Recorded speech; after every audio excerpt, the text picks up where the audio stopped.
Avertissement. L'émission qui suit est une émission payée par ses commanditaires. Les propos tenus sont ceux des intervenants participant à l'émission et ne reflètent pas nécessairement les opinions des employés et administrateurs de VIA 95 FM. Bienvenue à l'émission Deux gars, une Bible. Deux gars, une Bible. C'est deux gars en mission pour faire connaître le vrai message de la Bible. Bonjour et bienvenue à Deux gars, une Bible. On est vraiment heureux d'être avec vous aujourd'hui et d'ouvrir la Bible avec vous, vos animateurs Joël Lapierre et le pasteur Frédéric Colella, tous deux pasteurs dans la région. Et aujourd'hui, on continue sur les dernières semaines. Les dernières semaines, on a adressé, dans le fond, des sujets liés à l'article de Richard Martineau le 25 août. Et on va le faire encore pour 2 ou 3 semaines d'affilée avant de passer à autre chose, puisque ça touchait certaines attaques et certaines présuppositions et déclarations qu'on croit vraiment importantes que la Bible répond. Et c'est notre intention ici de le faire. Et sa déclaration qu'on va jouer avec aujourd'hui et adresser avec la Bible, c'est « Tu prends le récit religieux publié dans ton livre saint au pied de la lettre ». Tu refuses de voir comme des fables et tu crois que ce sont des descriptions objectives de faits historiques. Et ça, c'est le reproche qu'on nous fait. Oui, puis ça touche vraiment le point fondamental même pour lequel on accepte la Bible. Parce que justement, elle est ancrée dans l'histoire, dans l'espace et dans le temps. Absolument. Écrit par des gens qui avaient une intention dans leur communication et qui utilisaient les mots qu'ils avaient à leur disposition, donc qui avaient un sens, donc ça ne dit pas n'importe quoi. Hein? Et l'autre chose, c'est qu'elle n'est pas présentée comme des fables. Absolument. Moi, c'est ce qui m'a attiré en étudiant la Bible, de croire dans des faits historiques oui. Et qu'on est capable de valider et vérifier. C'est pas du n'importe quoi. On tombe pas dans le mythe, mais pas du tout. Et il faut dire que nos auteurs de l'époque, là, ils devaient, dans leur contexte, patauger dans beaucoup de mythes romains, grecs, égyptiens et même les mythes qui avaient été rajoutés même par des rabbins et d'autres écrits juifs qui avaient fabulé pas mal depuis le temps. Là. Ah oui, quand j'étais jeune, j'avais pataugé moi-même avec la Bhagavad Gita, qui est un livre hindou. Donc, ça parle de la réincarnation, puis ça parle d'autres planètes, ça parle d'autres dimensions, ça parle de millions d'années de processus de réincarnation avec des histoires. C'est vraiment complètement en dehors de notre réalité. Puis ça m'avait marqué énormément quand je suis venu en contact avec le Nouveau Testament, que Jésus parlait des choses concrètes. Et quand on lit même le livre de l'Apocalypse, qui intimide beaucoup de gens, ça parle de ce qui va se passer ici sur la Terre, pas sur d'autres planètes. Donc, c'est très, très concret. Et donc, tous ces livres-là, les livres religieux, si tu veux, le Bhagavad Gita, le Coran aussi, qui sont des révélations de Mahomet. Là. Donc, Mahomet est dans sa caverne dans le désert, puis il dit qu'il reçoit des révélations, mais c'est pas dans l'histoire, c'est pas historique, ça.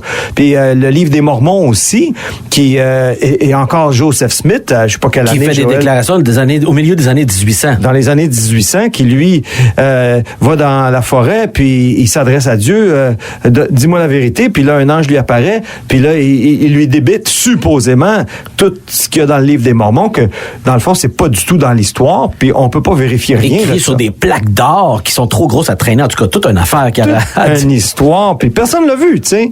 Fait que c'est justement pour ça qu'on considère que le commentaire de M. Martineau ici, lorsqu'il dit que tu refuses de voir ton livre saint comme une fable, ben il fait référence à la Bible. Parce qu'il continue, tu crois que ce sont des descriptions objectives des faits historiques. Ben oui, exactement, c'est ce que nous croyons.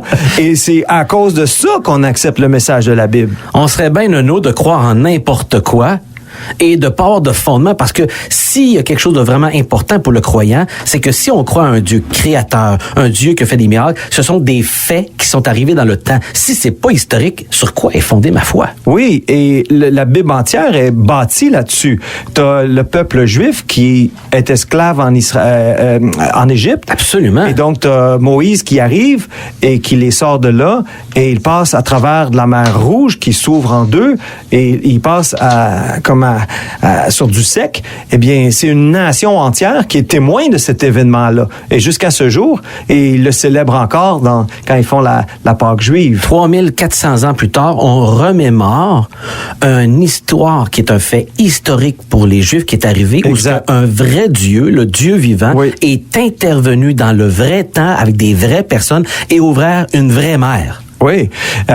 Les prophètes aussi sont ancrés dans l'histoire. Qu'on pense au roi David, c'était un vrai roi dans un vrai pays, puis il y a des vrais individus qui se sont levés dans cette histoire-là pour parler de la part de Dieu. Puis il va faire allusion à des rois en Égypte, dans les pays d'à côté, dont on peut valider l'existence à la même période de temps pour plusieurs, pas tous, oui.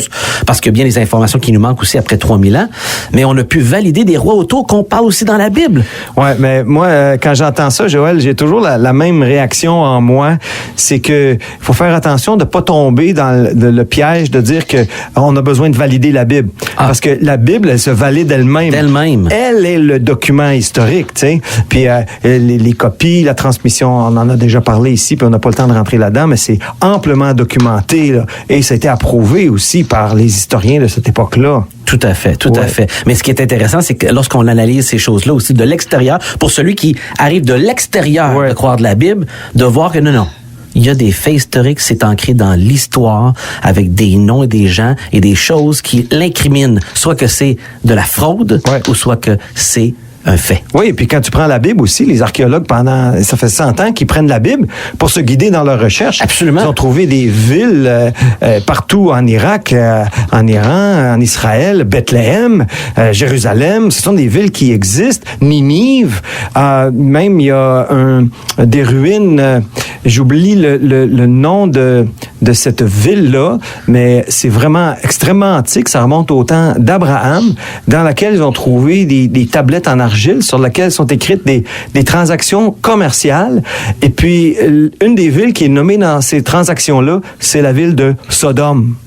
Intéressant. Là, on retourne ici, là, il y a 4000 ans, 2000 ans avant Jésus-Christ. C'est plus qu'intéressant. C'est absolument renversant. Donc, les évidences, même de l'archéologie, nous pointent dans ce sens-là. Combien d'archéologues ont témoigné, en fait, sans eux-mêmes être des croyants, des chrétiens, ont témoigné de la fiabilité historique et du moins, en tout cas, archéologique au niveau géographique, puis qu'ils l'ont utilisé dans ce sens-là. Maintenant, c'est une autre affaire, par contre, d'aller croire le message à l'intérieur sur la personne de Dieu et de Jésus. Oui, c'est ça, mais juste si je peux faire un autre petit commentaire là-dessus, à date, la Bible, elle s'est pas trompée nulle part. Au niveau de l'archéologie. Puis chaque année, il y a des nouvelles découvertes qui viennent. Puis il y a des nouvelles choses, là, c'est ça. Maintenant, même dans le Nouveau Testament, comme l'Ancien, était construit sur des faits historiques. Et c'est intéressant qu'on a un auteur qui s'appelle Luc, qui est un docteur, et qui va justement avoir cette approche-là. Et on le retrouve dans l'Évangile selon Luc. Quand on lit dans les premiers versets, plusieurs ont entrepris de composer un récit des événements qui se sont accomplis parmi nous, d'après ce que nous avons transmis, ceux qui ont été des témoins oculaire, dès le commencement. On est loin des fables ici, là. Et c'est des gens qui ont vu, expérimenté de leurs propres yeux. Donc, son intention à Luc, c'est de donner des faits. C'est un docteur. C'est un journaliste. Oui, il veut pas faire les choses à moitié, il documente, ce gars-là. C'est ça, c'est un reporter, puis qui va faire une enquête même. Et qui sont devenus des serviteurs de la parole. Il m'a donc paru bon, à moi aussi, qui me suis soigneusement informé sur toutes ces choses dès l'origine, de les exposer par écrit d'une manière suivie. Excellent Théophile, la personne à qui il écrit, afin que tu reconnaisses la certitude des enseignements que tu as reçus. C'est pour authentifier. On n'est vraiment pas dans un langage de fable ici. Pas du tout. On n'est pas la princesse, le prince dormant ou on est d'un langage... Les 7 nains ou whatever, là. On est d'un langage journaliste. Oui. Et il continue au chapitre 3, verset 1-2, et je vous lis le verset 1-2 qui dit « La 15e année du règne de l'empereur Tibère, dans des années, l'empereur de l'époque, Ponce Pilate, qu'on croyait ne pas être vrai jusqu'à temps qu'encore, il y a dans la dernière 50 ans, on l'a trouvé des allusions à lui sur des pierres qu'on a trouvées à Césarée, était gouverneur de Judée, Hérode, tétrarque de la Galilée, son frère Philippe, tétrarque du territoire de l'Ithurée et de la Trachonie, et Lysias, tétrarque de Libélène. Et Anne et Caïphe étaient des grands prêtres. C'est alors que la parole de Dieu fut adressée à Jean, fils de Zacharie, dans le désert. Donc, il y a du stock là. Ben c'est parce que tu as une liste de personnages qui sont des gouverneurs, qui sont des rois. Jean aussi, qui est Jean-Baptiste.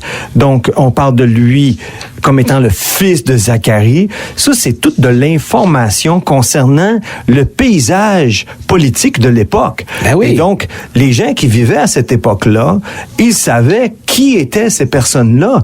Et quand ils ont lu ces textes-là, fraîchement écrits, là, 20 ou 30 ans après les événements, il y a personne qui a objecté pour dire « Hey, c'est des fables », parce qu'ils reconnaissaient les noms de ces personnages-là. Et que même, je pense, c'est le credo des apôtres qui parle de Jésus-Christ crucifié sous Ponce Pilate. Donc, on le répète, c'est arrivé sous un vrai gouverneur. Reconnu. Donc, c'est un événement historique qui s'est produit, la crucifixion de Jésus-Christ. Évidemment, un événement historique aussi. Jésus-Christ, donc son avènement, historique aussi. On est en 2019 après Jésus-Christ. Donc, de nier l'historicité, c'est vraiment... je ne sais pas quel argument quelqu'un peut apporter pour ça. Ben encore, juste récemment, j'étais en train de lire la semaine dernière dans un magazine une découverte archéologique qui a été faite dans la dernière année, au début de l'année. Et un des rois qu'on n'avait pas retrouvé des écrits, c'était Josias, le roi qui a vécu 600 ans avant Jésus-Christ et qui est mort en 609 avant Jésus-Christ précisément, qui a régné pendant 31 ans et qui était le dernier bon et long règne qu'il y a eu avant que Babylone vienne détruire Jérusalem. Et récemment, justement, on a découvert un sceau avec son...